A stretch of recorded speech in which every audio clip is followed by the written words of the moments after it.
Welcome to Animals and Friends, the show about animals in the community and people who love them.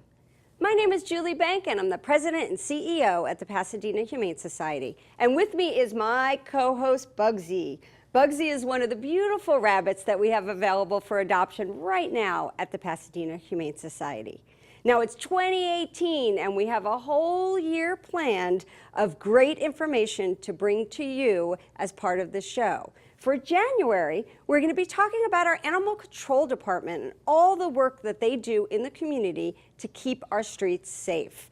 We're also going to bring you some cold weather tips since the weather is going to get really brisk and we want your pets to stay safe.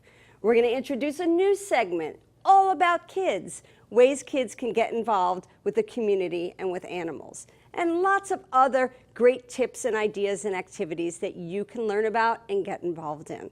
Thanks so much for continuing to watch our show, and we hope you enjoy this episode. But first, I'm going to send you over to Preston, who's going to show you one of the great dogs looking for their forever home. Thanks, Julie. I'm here with Timmy. He's our 7-month-old, wired-haired fox terrier mix. He's a real sweetheart. He's stolen all the hearts of the staff and volunteers at Pasadena Humane Society. He'd be the perfect addition to any family. Very active and loving, wants to be in the mix of everything. He'd be perfect for our puppy socialization classes or one of our basic training courses. So come on down and see Timmy and his friends who are up for adoption at the Pasadena Humane Society.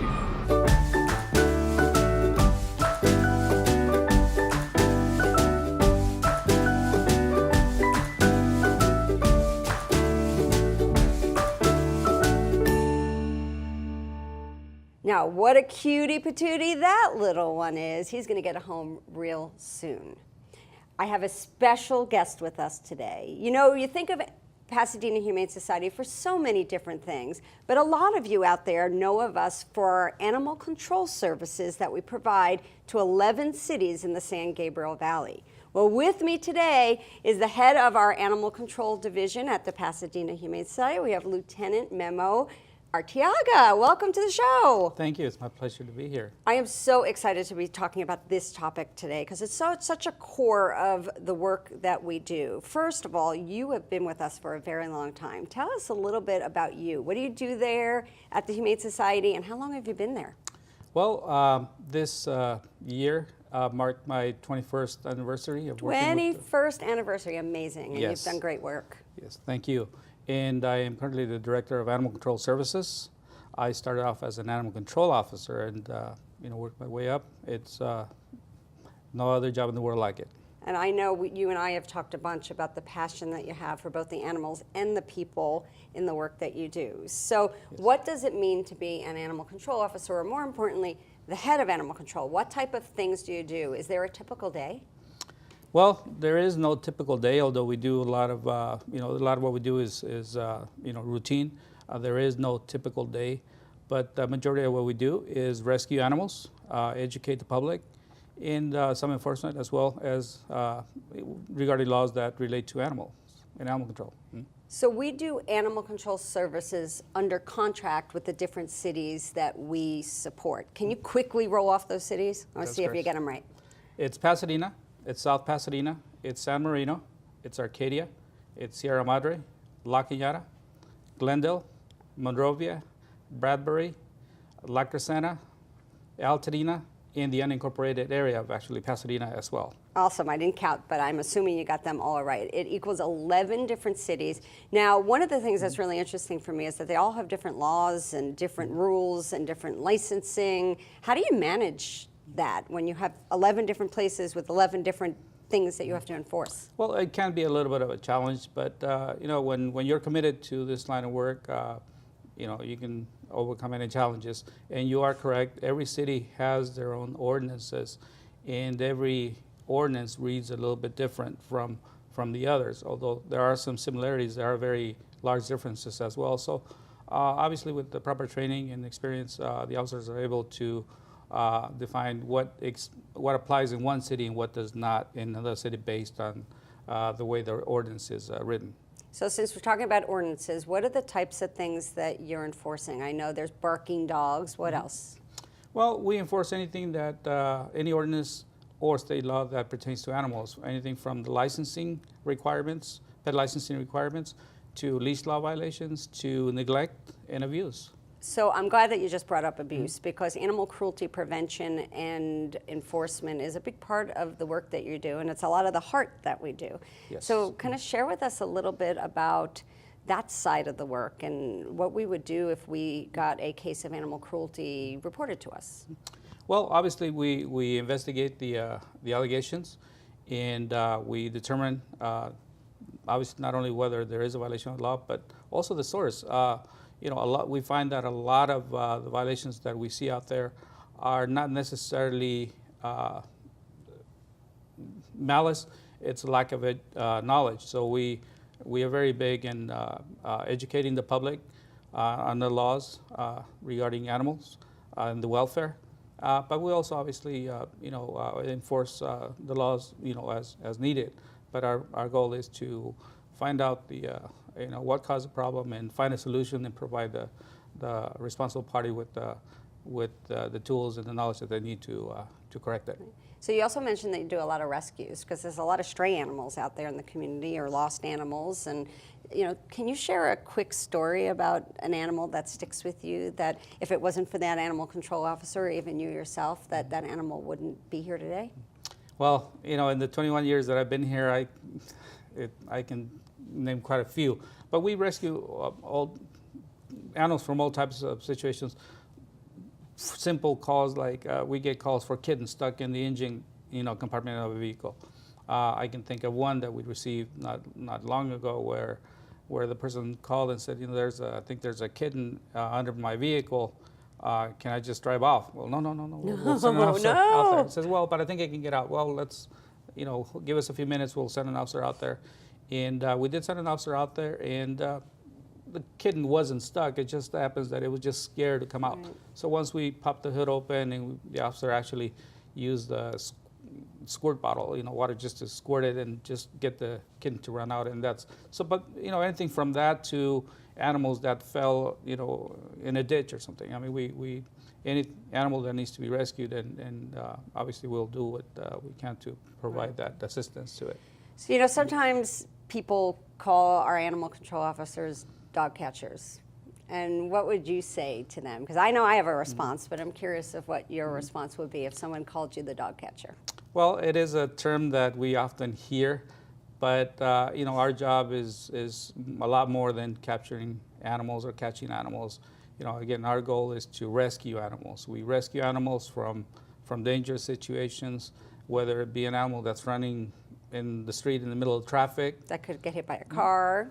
Yes, to an animal that is in distress in somebody's backyard because the owners left the house and left the dog unattended. Now it's stuck, between some bushes, and it literally wedged in there. It can't get out. So, we do a whole lot more than just capture animals. A lot of what we do is rescue animals. Yeah, I think the movies have actually made it look like a weird profession, but I'd like to say that you and your guys are professional animal welfare people keeping our streets safe every day. And you do a lot of work to really keep the community safe, but to also keep animals safe and to strengthen that relationship between people and pets. Last thing is, if somebody has an animal control emergency or an issue or a need in the communities that we serve, what should they do? Well, you can call the Pasadena Humane Society, and the number is area code 626-792-7151. And we will send an officer out there as quickly as possible to provide all the assistance that is needed.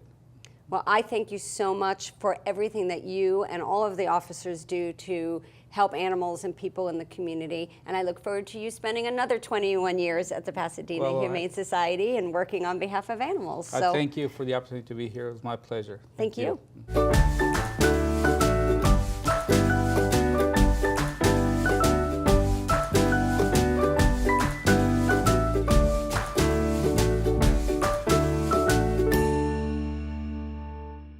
Okay, me and my puns. I'm gonna meow you down to the cat area where Joan is gonna show you a great kitty named Pixie.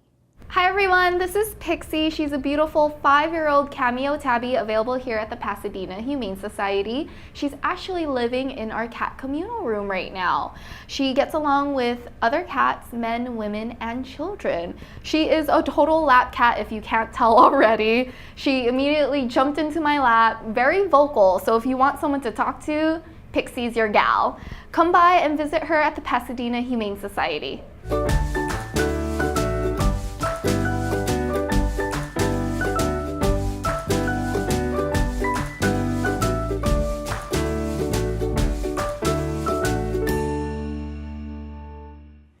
Joan, I heard that one was a real nuzzler. Somebody is going to be really excited to adopt her today.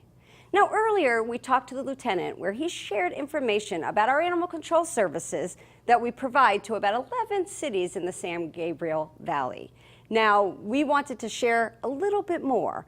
So right now, I'm going to send you to a ride-along with one of our animal control officers so you could see what a day in the life is like as an animal control officer in the community. My name's Gabby Hendrickson. I'm an animal control officer with the Pasadena Humane Society and SPCA. Historically speaking, in animal control, there's been a really negative association with, oh, that's the nasty dog catcher, they're here to take your animal. But it's actually kind of the exact opposite of that.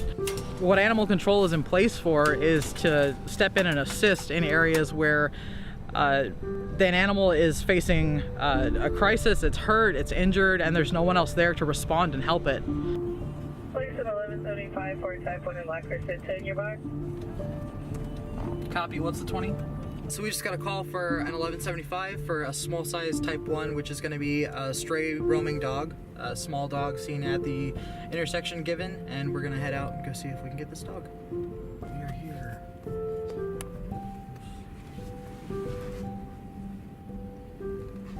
Hey there, so is this the dog that you called about? Yeah. Okay, great. Any sign of an owner?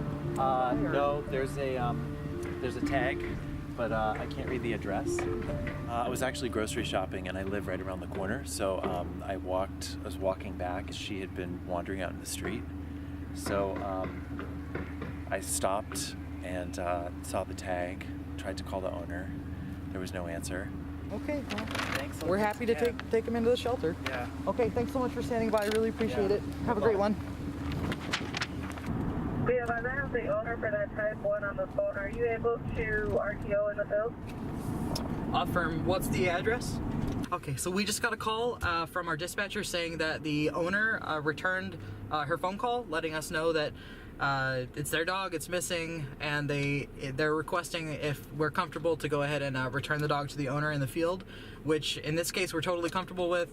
Dog's elderly, dog might be taking medication, we want it to go home. So she provided us with the address and we're gonna head out and go take the dog home. All right, here she is. I have to pick her up. She can't jump. Yeah. Oh yeah, no. I had to pick her up to get her in there too. She's confused. Yeah, she is. So how old is she? She's 15, 15. and she's a pound dog. All right. Well, you can She's go ahead and feel my free to grab pound her. Oh, there's baby. There's mom. Okay. Yeah, so How'd she's she get out? in my little side yard over there. Okay, yeah. Yeah, so I got to get it more secure. Yeah, definitely. We were able to bring Sandy home, which is a great ending to this call. Because of her medical conditions, we want to bring her home. The owner was able to get in contact with our dispatcher and let us know the address where to bring the dog. We just returned the dog to the owner, and this is a happy ending to a good call. So if you or anyone you know needs assistance in any of the areas of reporting animal cruelty, abuse, neglect, getting assistance or help with a stray or injured animal, whether it be domestic or wild, you can find more information at pasadenahumane.org or give us a call anytime and we're happy to help in any way that we can.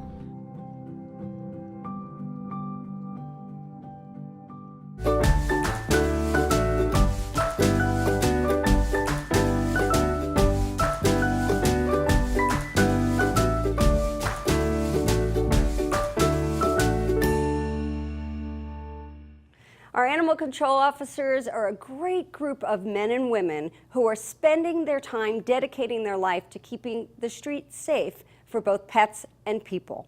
The Pasadena Humane Society is committed to helping you with your animal control needs. So if you have a need, just reach out and let us see how we can help. But right now, I'm going to send you over to Preston, who's going to share with you another beautiful bunny waiting for you to adopt him. Hi again. I'm here with Peaches this time. She's an adult female rabbit. She's very sweet and cuddly, loves to be held. She's also very active and loves to play, and when she's out with our volunteers in her playpen, she's always running around and doing binkies and having a great time. She and her other rabbit friends are available for adoption today at the Pasadena Humane Society. Come on down and check them out.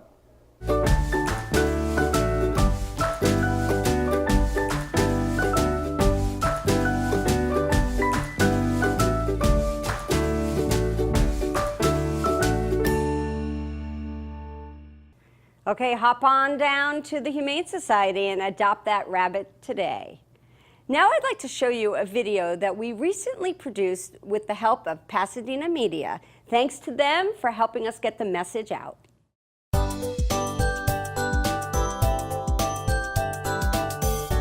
Hi, I'm Julie and this is Frank. We're from the Pasadena Humane Society and SPCA. You might know us for our pet adoptions. But did you know that we also offer many services to help pet owners in need? Programs such as low-cost spay-neuter, vaccination and microchip clinics, a pet food pantry, and more. Hey, if you have a pit bull, chihuahua, or even a free-roaming cat in our service area, the spay-neuter is free. And if you're experiencing a pet behavior problem, check out our free behavior helpline. Register for one of our behavior classes or come to one of our monthly education programs. We even offer programs for kids and volunteering. So if you need some support with your pet, let us help you. For more information or to get involved, visit pasadenahumane.org. Right, Frankie?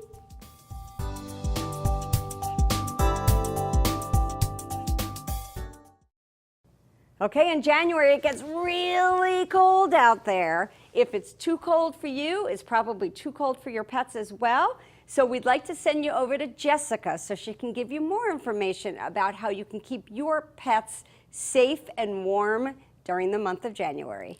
Hi everyone, this is Dolly. Dolly and I are here to help you prepare your pets for the cooler temperatures.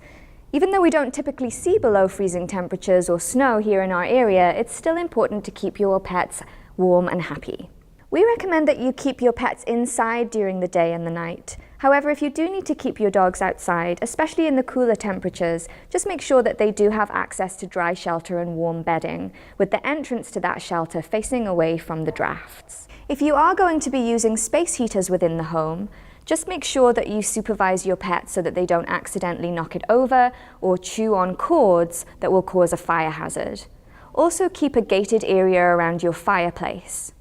If you're going to consider the use of heated pet blankets or mats, also just be aware that when used incorrectly, they are at risk of causing burns.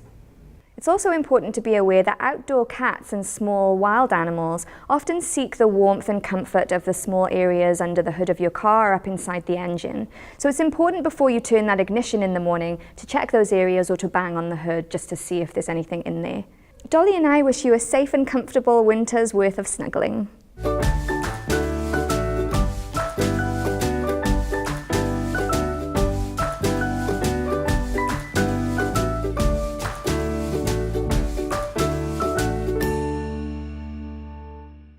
Dolly, you are one cute pup. Thanks to you and Jessica for those great tips. But now I'm going to send you over to Joan, who's in our critter house with a great guinea pig named Pixie. Hi everyone, this is Pixie. She's an 8-month-old cute guinea pig here available at our critter house in the Pasadena Humane Society. She does really well with staff and volunteers. They actually report that she enjoys being held. If you can hear a little bit of the vocalization that's going on right now, it's because I'm holding her. If I started petting her, she would start making really, really loud noises. She loves to eat hay, vegetables high in vitamin C, and just be with you all day long. Come by and adopt Pixie today at the Pasadena Humane Society.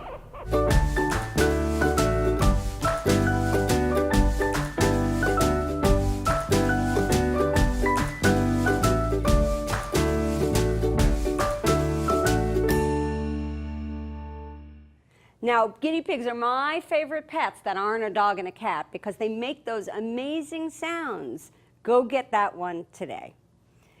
A couple of months ago, we brought to you a program called Kids for Animals. It's a program that the Pasadena Humane Society offers to kids ages 0 to 18 to help them get involved with animals and to make a difference in the community. Starting this month, we are going to have a monthly idea and opportunity for kids to get involved. So right now, I'm going to send you over to Chris, our humane educator at the Pasadena Humane Society, and he's going to share with you how kids and adults can make cat toys to help the animals at the shelter. Take it away, Chris. Hi, my name is Chris, and I'm in charge of the Kids for Animals program we have here at the Pasadena Humane Society. Now, the Kids for Animals program is all about giving back to the animals here at the shelter, and if you or anyone you know is 18 years or younger that lives in the community, we have the perfect program for you to give back to the animals here at the shelter. Each month, we will highlight the different projects that you can do at home that directly impact and affect the animals here at the shelter. Today, we're going to be looking at making cat beds for our cats in the Neely Cat Center. With me is one of our all-star Kids for Animals volunteers, Stefan, and we're going to get started. For this project, you'll need fleece, a pair of scissors, and a ruler. Stefan, you ready? Yeah. All right, let's get started. So first, we're going to measure out the fleece, and we're going to measure 18 inches by 24 inches.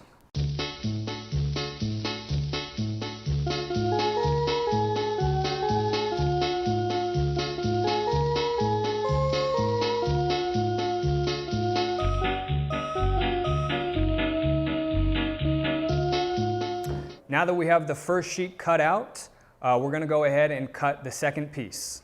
To make things easier, you can go ahead and lay the first piece over the rest of your material and just cut out the same shape to save time. After cutting the exact dimensions, now we have 2 equal-sized pieces of fleece. Next, we're going to go ahead and put these back together, and we're going to go to step 2. Step 2, we're going to go ahead and measure and make incisions all around the fleece. So using our rulers, we're going to measure about 2 inches to the center of the piece, and then we're going to go ahead and make an incision through both pieces. And then once you make that first incision, using your ruler again, either to the right or to the left of that initial incision, we're going to measure about 1 inch, and we're going to go ahead and cut another 2 inches in. So what we're going to do is measure inch by inch by inch, and we're going to cut all the way around until we have all the teeth along the edges of the fleece. Okay, so once you've cut the diameter of your fleece, you're going to have all these little teeth on the ends. So step 3 is we're going to actually tie the 2 pieces together. And just like the cutting, we're going to go all the way around, and we're going to tie these into knots, holding both pieces together. So Stefan, why do you like making these cat beds? Because they're really fun to make, and cats are really important to have beds and be really warm. It's a good reason.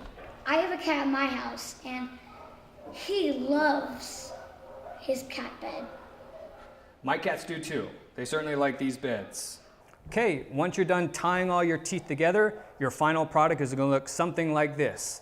Now once you bring these back to the shelter, we're going to put these through the wash so they don't come apart, and then we'll go ahead and put these into the kennels for the cats to enjoy. For more information about our cat bed projects or any of our other service projects, please visit our website at pasadenahumane.org and look for the Kids for Animals link.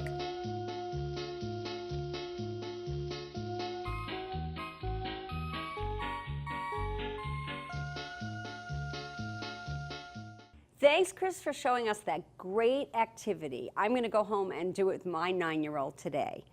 For future episodes, we will bring you more activities that you can do with kids to help make a difference in the community. Now, speaking of activities and events, each month the Pasadena Humane Society brings to you a whole slew of opportunities for you to get involved with animals and other animal lovers. So right now, I'm going to share with you a few of them that are part of our events calendar for the month of January. Starting with our Pints for Paws at Mount Low Brewery. That's going to be held on Thursday, January 11th from 6 to 9 p.m. Come enjoy an evening of animal lovers and fun while you're supporting the Pasadena Humane Society. Now, does your animal need a vaccine or a microchip or a new dog license? Come join us at our low-cost wellness clinic to be held at La Cañada Memorial Park, Saturday, January 20th from 10 a.m. to 12:30 p.m. This is where your pet can get their annual rabies vaccine, get other low-cost vaccines, microchipping, and pet licensing. Speaking of kids, we have our monthly Animal Adventurers program that's about to begin. For the month of January, we have So You Want to Be a Veterinarian. That's going to be held on Saturday, January 27th from 1 p.m. to 2:30 p.m. This is perfect for a child that loves all creatures great and small. You can sign them up for a hands-on workshop. They can get in touch with a veterinarian and a veterinary technician. They'll tour our shelter clinic. They'll witness a routine animal health exam and have opportunity for questions and answers. Children will learn to detect pet health emergencies and will assemble their own pet first aid kit to take home. This is perfect for kids ages 8 through 12. They can register at pasadenahumane.org/kids. Now, I know you know that we have lots of dog training classes that we make available to people and their dogs. We want to highlight this month our puppy classes. The Pasadena Humane Society offers puppy preschool and puppy kindergarten and a weekly drop-in puppy social hour. You could check out pasadenahumane.org/training for more information on these classes and all of the other classes that we have available as well. And then finally, our Barks and Books program. Barks and Books is our reading enrichment program for children ages 5 through 12 that makes reading fun, boosts confidence, and encourages respectful, humane treatment for all animals. Barks and Books offers children the opportunity to read animal-related short stories of their choice to dogs in our companion animal program. These are all offered at a library near you. Visit pasadenahumane.org for more information on this program and to find the library that's closest to you. Now, these are just a few of the programs that we have available. Visit pasadenahumane.org to see our entire calendar for the month of January.